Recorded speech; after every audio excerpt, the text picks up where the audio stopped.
Hello दोस्तों, अस्सलाम वालेकुम। उम्मीद है आप सब ठीक होंगे। जैसे कि आपको पता है, कुछ दिन पहले CSS बॉटनी MCQs टाइप जो है वो पेपर हुआ है 2024 का।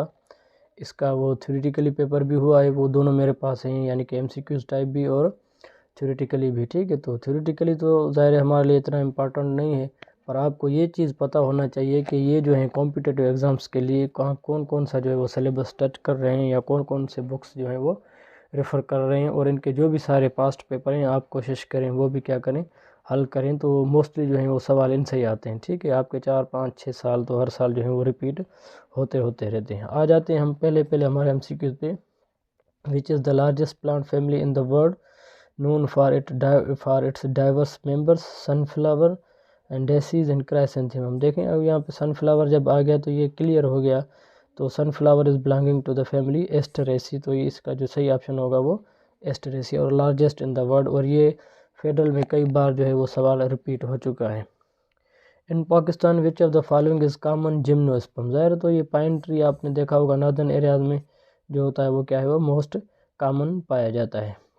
Organism that obtain energy in absorbing in metabolic nutrients are, तो हेटरोट्रॉफ्स वो होते हैं जो अपना खाना खुद नहीं बना सकते, तो वो एनर्जी यानी कि एब्जॉर्ब करते हैं दूसरे के न्यूट्रिएंट्स को मेटाबोलाइज वगैरह करके, उनसे जो है वो अपनी एनर्जी जो है वो हासिल करते हैं।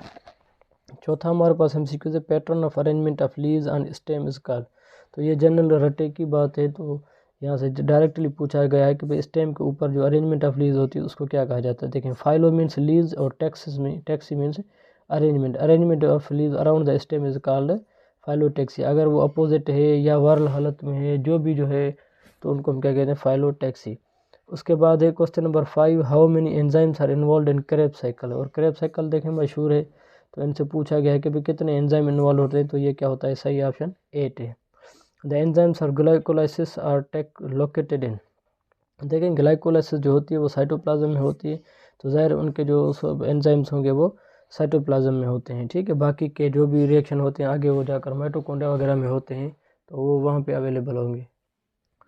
उसके बाद हमारे पास है कि भाई thioredoxin widely occurs in plants, तो ये क्या होता है, ये क्या है, they are proteins in nature, तो ये इनका जो है वो सही ऑप्शन है। Oxygen is synthesized directly from the amino acid, तो इनका जो प्रीकर्सर होता है ऑक्सीजन का वो होता है ट्रिप्टोफेन। ये भी हमारे बुक में लिखा हुआ है, और ये सवाल तो बहुत मरतबा जो है वो रिपीटेड है।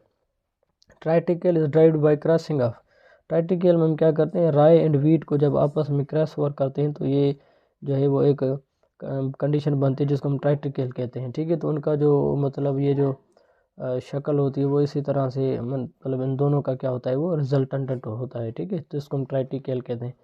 उसके बाद हमारे पास है which of the following members are implicated in stress tolerance, तो इनके बारे में जो है वो प्रोलीन और यानी कि बिटेंस जो है वो दोनों जो है वो क्या है हमारे पास सही ऑप्शन है। ठीक है, जिसको हम क्या कहते हैं, स्ट्रेस टॉलरेंस।